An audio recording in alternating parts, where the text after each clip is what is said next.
संभल थोड़ा सा sensitive district है जी। सेंसिटिव डिस्ट्रिक्ट इस पर्सपेक्टिव से है कि यहाँ पे करीबन 1500 के आसपास हिस्ट्री सीटर हैं। पुलिस की वैन है वो लेके जा रही है प्रिजनर्स को, तो उस पर हमला करके अपराधियों को छुड़ा ले जाना। कानून के सामने सभी बराबर हैं, all of them are equal. चाहे कोई भी व्यक्ति किसी भी पद पर आसीन हो, तो मुझे नहीं लगता है कि कोई किसी व्यक्ति को किसी को स्पेशल ट्रीटमेंट मिलना चाहिए। हमने संविधान की शपथ ली है, ना कि किसी पर्टिकुलर व्यक्ति या किसी पॉलिटिकल पार्टी के प्रति कोई एलिजेंस होता है। हमारा काम है कानून को मेंटेन करना। सर, प्री प्लान था या अचानक भीड़ आई? मुझे नहीं लगता है कि इतनी मात्रा में कोई भीड़ है, वो अचानक आ सकती है। जो भी व्यक्ति दोषी है, जिसने भी पत्थर फेंका है पुलिस पे, जिसने भी पब्लिक प्रॉपर्टी को डिस्ट्रॉय किया है,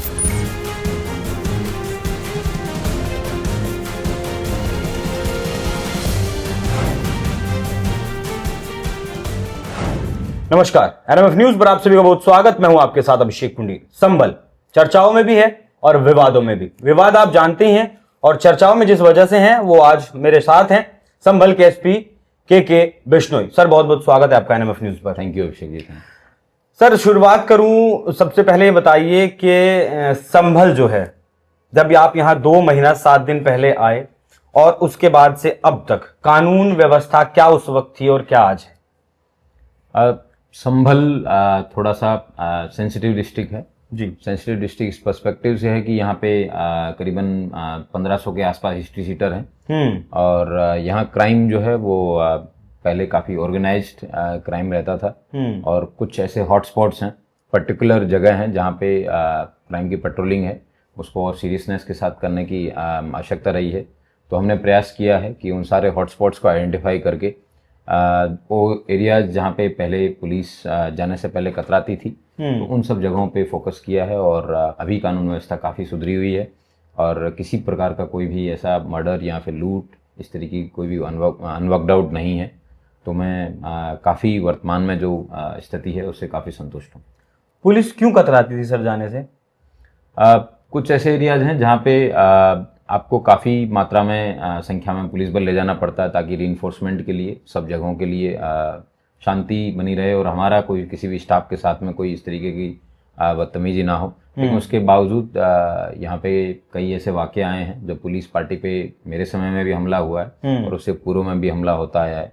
कई बार ऐसा भी हुआ है जब पुलिस की वैन है वो लेके जा रही है प्रिजनर्स को, तो उस पर हमला करके अपराधियों को छुड़ा ले जाना, या फिर ऐसे आर्म्स स्मगलर, या फिर यहाँ से पूर्व में कई टेररिस्ट भी पकड़े गए हैं। तो इस तरीके की रेडिकलाइजेशन की और ऑर्गेनाइज्ड क्राइम है जिसमें व्हीकल थेफ्ट है, व्हीकल की कटान है वगैरह, इस तरीके की सारी चीज़ें थी।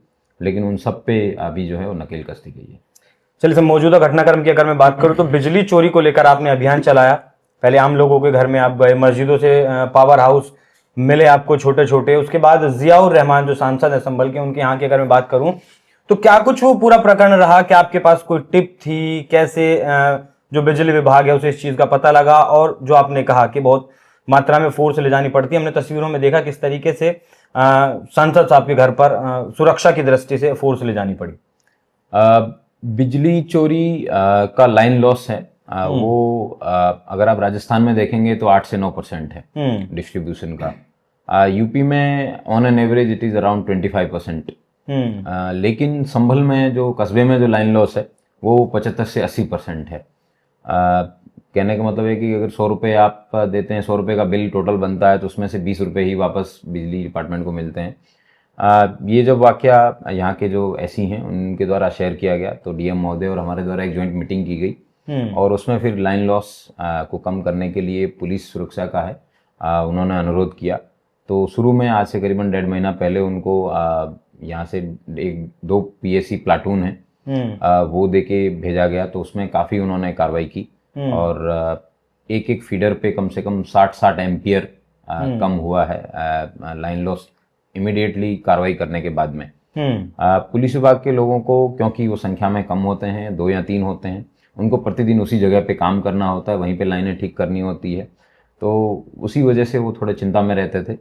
लेकिन पुलिस बल के सहयोग से उनका मनोबल भी बढ़ा है और उनके द्वारा अभी तक जो अभियान चला है उसमें करीबन 1300 एफआईआर पूर्व में लिखी गई है और इस जो पिछले 5 दिन में जो अभियान चल रहा है उसमें 300 से ज़्यादा FIR लिख के 5 करोड़ से ज़्यादा का समन शुल्क है, वो असेसमेंट मनी है, वो उनके द्वारा डिक्लेयर की गई है और उन सब सारी पेनल्टीज हैं उनको भरवाया जा रहा है उनके द्वारा। सांसद के घर पर कार्रवाई करना कितना मुश्किल था सर? देखिए, कानून के सामने सभी बराबर हैं, all of them are equal. चाहे कोई भी व्यक्ति किसी भी पद पर आसीन हो, तो मुझे नहीं लगता है कि किसी व्यक्ति को किसी को स्पेशल ट्रीटमेंट मिलना चाहिए। माननीय सांसद जी के यहाँ पे जो कार्रवाई हुई है वो बिजली विभाग द्वारा पूर्व में भी करने के प्रयास किए गए, लेकिन वो नहीं कर पाए। इस बार उनके द्वारा एक्स्ट्रा फोर्स की रिक्वेस्ट की गई थी, तो उसी के आधार पे जो कार्रवाई है वो बिजली विभाग द्वारा की गई। सांसद जियाउर रहमान के पिता हैं ममलुकुर रहमान, उनका एक बयान आया है आज आपकी कार्रवाई के बाद कि आज सरकार भले ही दूसरी है, लेकिन जब हमारी सरकार आएगी उस सरकार में अधिकारियों का कबाड़ा बना देंगे। अब हमारा काम जो है वो लॉ इन्फोर्समेंट करवाना है। लॉ इन्फोर्समेंट करने के उस रास्ते पे अगर कोई भी व्यक्ति चलता है तो तमाम परेशानियां आती हैं, तो अब ऐसी कोई चिंता की बात नहीं है। अब we are just following the law and law को एनफोर्स करना हमारा काम है, कोई चिंता की बात नहीं है। मतलब सरकार बदले या ना बदले आप अपना काम करते रहेंगे? हमने संविधान की शपथ ली है, ना कि किसी पर्टिकुलर व्यक्ति या किसी पॉलिटिकल पार्टी के प्रति कोई एलिजेंस होता है। हमारा काम है कानून को मेंटेन करना, राष्ट्र की प्रगति के लिए जो चीजें मुनासिब होती हैं, सही होती हैं, उसको करने के लिए। तो इसमें इस तरह की कोई चिंता की बात नहीं है। ये जो थ्रेट मिला है सर ममलुकुर रहमान की तरफ से, उसके खिलाफ FIR भी दर्ज करवाई गई है बिजली जो विभाग है उनके 2 अधिकारियों के द्वारा। बिजली विभाग के अधिकारियों द्वारा इसमें आज प्रातः मॉर्निंग में 7:30 बजे के आसपास उन्होंने बताया कि उनको दीपासराय एरिया के अंदर कई सारे बिजली के उपकरण हैं, उनको चेक करने के लिए जाना है, तो इसीलिए उनको प्रॉपर सिक्योरिटी दी गई थी। पूर्व में भी उनके द्वारा इस तरीके के ऐलान किए गए थे कि अगर कोई भी व्यक्ति आएगा, इस तरीके की कार्रवाई करेगा, तो फिर पूरे मोहल्ले के लोगों के द्वारा उसके खिलाफ आवाज उठाई जाएगी।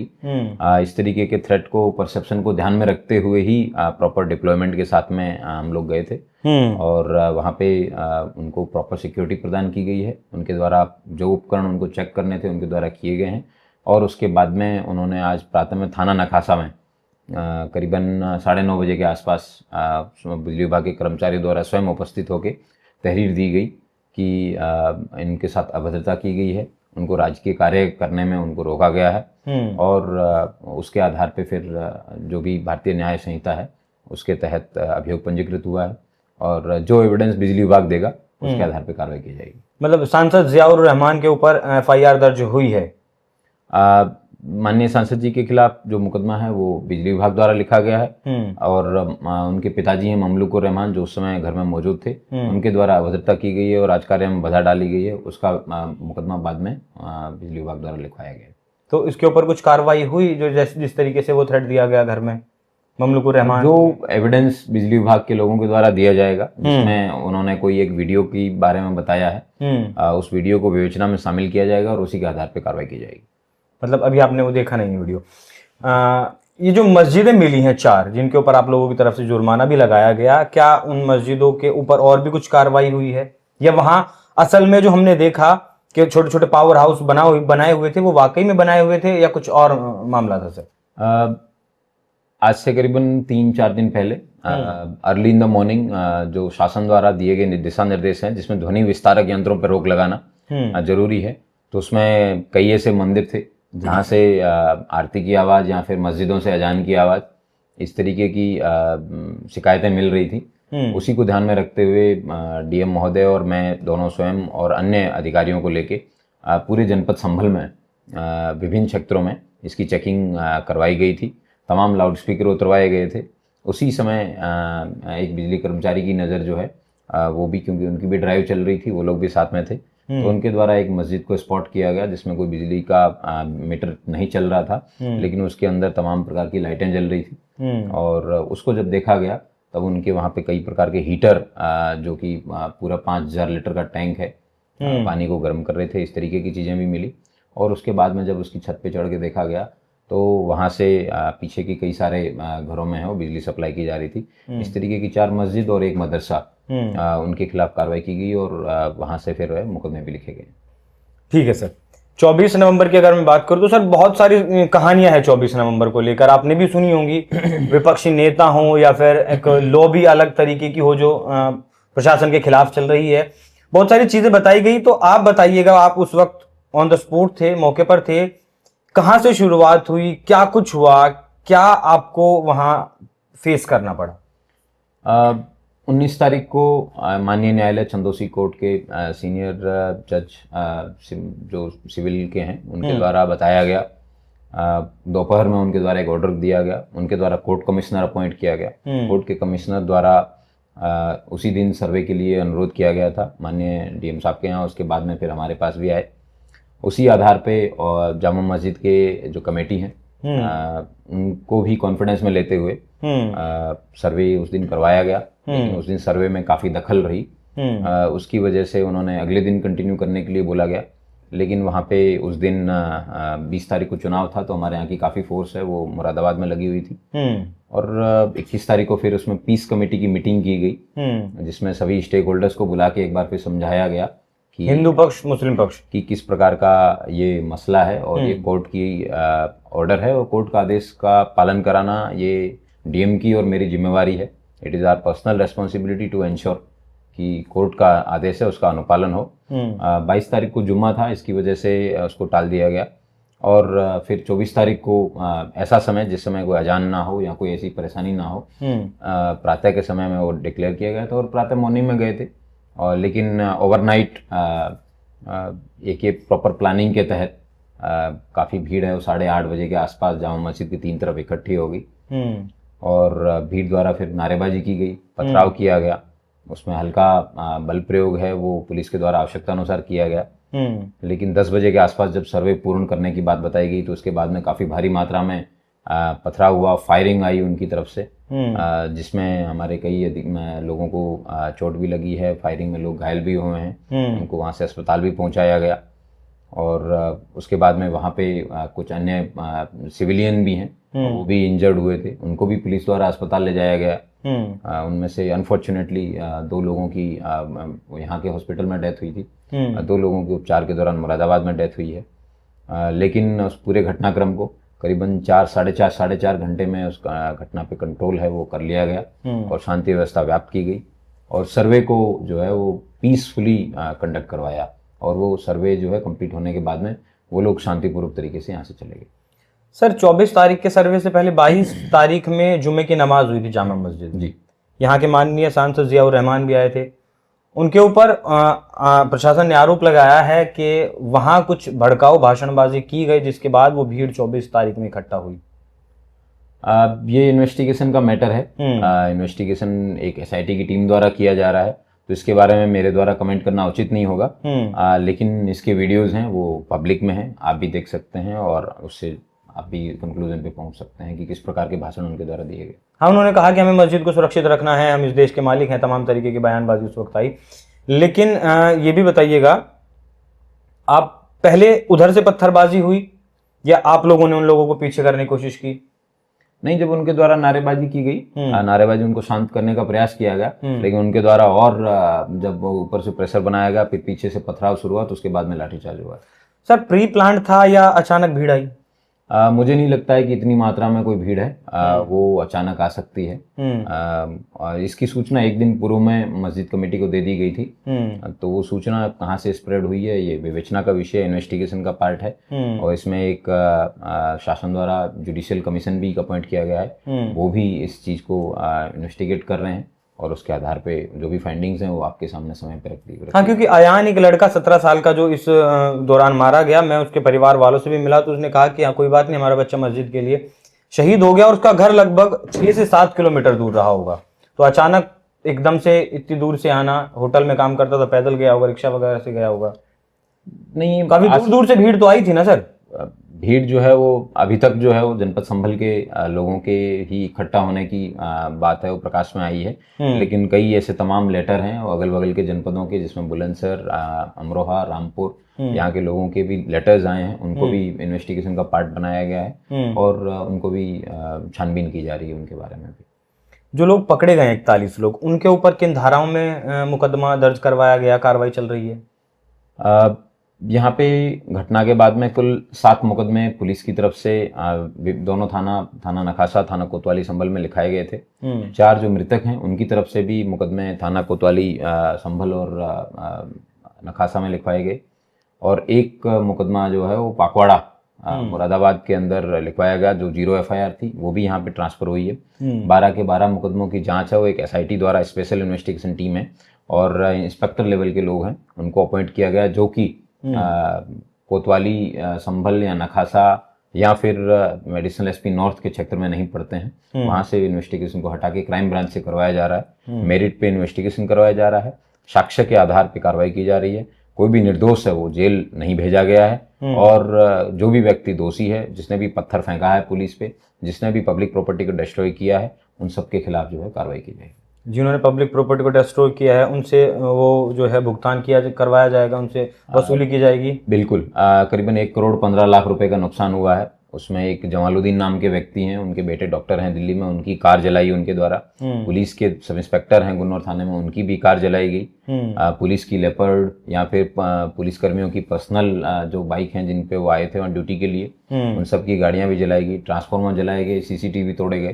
तो इस तरीके के तमाम जो और उसके बाद में जो पुलिस बल द्वारा भी जो प्रयोग में लाए गए जो ऐसे नॉन लीथल वेपन्स हैं, उन सब का भी एस्टीमेट बना के DM साहब को भेजा गया है, और वो उसके आधार पे कार्रवाई करेंगे। पाकिस्तान मेड कारतूस भी मिले हैं सर, पता चला है वो कहाँ से आए, किसके पास थे, किसने इस्तेमाल किए? इसके बारे में अभी किसने इस्तेमाल किए इसके बारे में तो नहीं पता चला है। ये इन्वेस्टिगेशन में लाए गए हैं, इनको प्रकाश में लाया गया है। बैलिस्टिक एक्सपर्ट से रिपोर्ट ली जा रही है। पाकिस्तान ऑर्डिनेंस फैक्ट्री के कार्ट्रिजेज फायर्ड केस मिले हैं यहाँ पे, और अमेरिकन कंपनीज हैं उनके भी यहाँ पे फायर्ड केसेस या मिस फायर कार्ट्रिजेस मिले हैं। तो ये बहुत ही डिस्टर्बिंग फैक्ट है, हम लोगों के लिए भी बहुत ही चौंकाने वाला तथ्य भी है, लेकिन इसमें बहुत अच्छे तरीके से विद एविडेंस कार्रवाई है वो अमल में लाई जा रही है। सर, जिस तरीके से आप बिजली चोर के खिलाफ अभियान चला रहे हैं, और ये जो अमेरिका का मेड हो या फिर पाकिस्तान का मेड हो, जब कारतूस मिले तो उसका हथियार भी जाहिर सी बात होगा, तो उस दिशा में आपने चेकिंग उन इलाकों में या संभल में ऐसा कुछ प्लान किया है? अभी तक कुल 33 रेड जो हुई है उसमें 2 कंट्री मेड वेपन और 100 ग्राम के आसपास स्मैक मिली है। लेकिन अभी तक कोई भी ऐसा वेपन प्रकाश में नहीं आया है जिसमें 9mm क्या कहते हैं जो पिस्टल हो, या फिर इस तरीके का वेपन है जिससे ये फायर्ड केसेस हैं वो फायर किए जा सके। अगर मैं गलत नहीं हूँ तो सर, ये जो रेड हुई थी वो जो जियाउर रहमान है उन्हीं के मोहल्ले में हुई थी? ये दीपा सराय, तीमरदास सराय, कई ऐसे मोहल्ले हैं जिनमें जो ये अपराधी हैं, जो प्रूवन हिस्ट्री शीटर्स हैं, उन्हीं लोगों के घर पे ये कार्रवाई हुई। लखनऊ की तरफ से कोई आदेश था सुरक्षा व्यवस्था को लेकर? शासन द्वारा समय समय पर दिशा निर्देश दिए गए हैं ताकि जनपद संभल में शांति व्यवस्था कायम रहे। शासन द्वारा पर्याप्त मात्रा में पुलिस फोर्स भी दिया गया है, जिससे कि यहाँ की जो डे टू डे फंक्शनिंग है उसको और स्मूथली किया जा सके, लोगों में सुरक्षा की भावना हो, सभी लोग लॉ अबाइडिंग सिटीजन बन के अपना काम करें, उसके लिए प्रयास किए जा रहे हैं।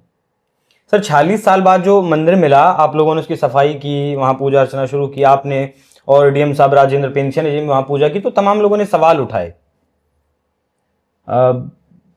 हर व्यक्ति के जीवन के 2 पहलू होते हैं। एक व्यक्ति अपनी पर्सनल लाइफ भी होती है उसकी, धार्मिक भी होता है व्यक्ति, लेकिन उसके साथ साथ में उसका धर्म ये भी है कि वो पुलिस ऑफिसर के नाते उसका क्या कर्तव्य है। तो हर व्यक्ति के जीवन के 2 पहलू हैं। अपनी आस्था है उसको भी प्रैक्टिस करना होता है, उसके साथ साथ आपकी सुरक्षा का जो कर्तव्य है जो पूरे सभी लोगों के प्रति है उसको भी बखूबी निभाना होता है। तो दोनों कर्तव्य हैं वो निभाए जा रहे हैं। वो जो मंदिर मिला सर, वहाँ जो अवैध निर्माण था मकान में, अगर आप बता सकें कितनी वो मंदिर की जगह थी, लोग छज्जा जो है वो मकान था वो खुद ही तोड़ने में लगे हुए हैं। अब क्या आप लोगों की तरफ से कोई दबाव बनाया गया, कहा गया वो खुद ही तोड़ रहे हैं? नहीं, दबाव की ऐसी कोई बात नहीं है, उन लोगों के तो स्वयं द्वारा उस अतिक्रमण को तोड़ा जा रहा है। पूर्व में यहाँ पे जो लोग रहते थे वो लोग पलायन कर गए थे 1978 के दंगों के बाद में। उन लोगों के अंदर भी कॉन्फिडेंस है वो अभी मिला है उन लोगों को। उन लोगों के लिए आस्था का विषय है, और उन लोगों के द्वारा वहाँ पे पूजा अर्चना करवाई जा रही है, और पुलिस बल का जहाँ जहाँ उनको सहयोग की आवश्यकता है, वो चाहे किसी भी मत मजहब धर्म का हो, पुलिस के द्वारा उनको सहयोग किया जाए। आज बुलडोजर भी पहुंचा था सर वहाँ उस मंदिर पर? इसके बारे में नगर निगम है वो ज्यादा बेहतर अभी जानकारी तरीके से नहीं है बताएगा। आपको। संभल की अगर बात करें तो 68 यहाँ तीर्थ बताए जाते हैं, 22 यहाँ कूप बताए जाते हैं। क्या प्रशासन उनकी खोजबीन कर रहा है? अब मुझे लगता है ये जिला प्रशासन का विषय है कि उनके द्वारा उनको खोज करना, लेकिन जब वो खोज कर रहे हैं उनको अगर किसी प्रकार का कोई सुरक्षा का कोई अंदेशा है, ऐसा भय है, उसमें मेरा रोल है और मैं उस रोल में बखूबी उनको सहयोग करने का कार्य करूंगा। अब तक कितने तीर्थ मिले हैं सर, जो मंदिर मिले इसके हैं? बारे में भी डीएम महोदय है, उन्हीं के द्वारा ही बताना इसमें मुफीद रहेगा। ठीक है, कानून व्यवस्था के हिसाब से अब संभल को कैसे आप आगे लेकर चलेंगे? कानून व्यवस्था शांतिपूर्वक तरीके से चले, इसके लिए पूर्ण प्रयास है वो हमारे यहाँ से किए जा रहे हैं। शासन द्वारा समय समय पे हमें एडिशनल फोर्स देके हमें मदद भी की जा रही है और मैं उम्मीद करता हूँ कि बिना किसी समस्या के सभी लोगों के सहयोग से और सभी संभल वासियों के सहयोग से कानून व्यवस्था है वो अच्छे से चल रही है। 24 तारीख को जो हिंसा हुई है उसमें जो लोग शामिल थे उनके अलावा सभी लोग शांति प्रिय लोग हैं, तो वो एक छोटा सा तबका है, उसको देख के आप पूरे जनपद को वैसा टारगेट नहीं कर सकते हैं। सभी लोगों का सहयोग अभी भी मिल रहा है, वहाँ पे पेट्रोलिंग करते हैं, लोगों से बातचीत करते हैं, लोगों के जीवन में काफी परिवर्तन आया है और एक जीवन का जो सामान्य जो ढर्रा है वो वापस संभल के अंदर जो टेम्पो ऑफ लाइफ है वो नॉर्मल हो चुका है और सभी लोग अपने जीवन को आराम से शांति से व्यापित। अगर आम भाषा में कहें तो हिंदू वहां आराम से पूजा पाठ कर रहा है, अपनी लाइफ जी रहा है तसल्ली से। हिंदू भी जी रहा है, मुस्लिम भी जी रहा है, सिख भी जी रहे हैं, ईसाई भी हैं, वो भी अपनी प्रैक्टिस कर रहे हैं। सभी जो मजहब हैं उनके लोग हैं, अपना अपना फेथ है उसको अच्छे से प्रैक्टिस कर रहे हैं। Thank you. बहुत बहुत धन्यवाद सर, आपने इतने बिजी शेड्यूल में हमें वक्त दिया। तो ये थे हमारे साथ संभल के एसपी के बिश्नोई। लोग अलग अलग नाम से इस वक्त इन्हें जानते हैं, कोई सिंघम बताता है तो कोई और अपने अपने हिसाब से इनके जो नाम रखे गए हैं। बाकी जो भी 24 तारीख से और अब तक मतलब 20 दिसंबर तक संभल में जो भी कुछ हुआ सब कुछ हमने पूछा और जवाब भी उन्होंने दिए। एक बार फिर आपका बहुत बहुत धन्यवाद। चर्चा आपको कैसी लगी कमेंट कर जरूर बताइएगा। नमस्कार।